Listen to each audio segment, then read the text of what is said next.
I'm delighted to be here with my friend and colleague, the Treasurer. The Sydney Morning Herald today quotes two cabinet ministers who suggest the Prime Minister is being urged to dump you as Treasurer if the Canning by-election goes badly. Well, poor old Joe Hockey. It's just a complete fabrication.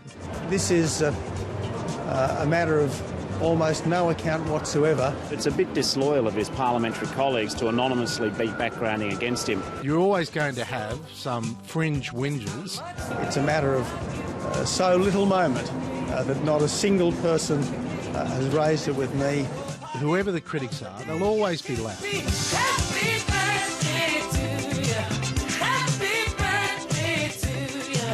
Happy birthday. We are focused on the job of governing properly. All we've got is some sort of catfight between members of the Liberal Party. They'll make a mini-series about it, I suppose, one day. We should stop talking about ourselves and focus on what we can do to help Andrew Hastie win the seat of Canning.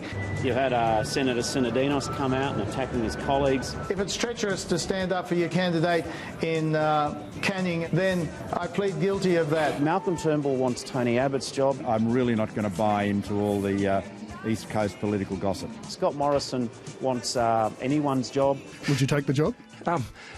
It's speculative nonsense, Michael. I'm not going to indulge this fantasy of yours. Because when you're serving in the army in Afghanistan, every Australian is behind you.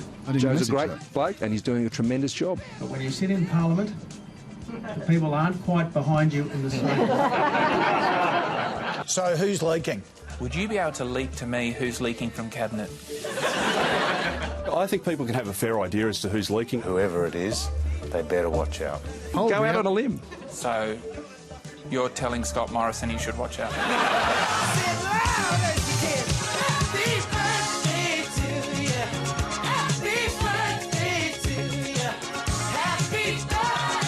People in this building love insider gossip. It's just gossip. It's just gossip parading as journalism. It's all this inside the Beltway gossip. That's all it is. Gossip. I would think it's more appropriate for Who magazine or something, along with Kanye West's announcement that he's going to run for 2020 US presidential campaign. It is becoming commonplace for politics to be reported on like it's reality television. The reality is that there is a bit of a jihad being conducted by Fairfax at the moment. Heaven forbid Fairfax make something up about this government. They're being helped by the ABC as well, there's no question about that. God forbid. If you want better coverage, be a better government.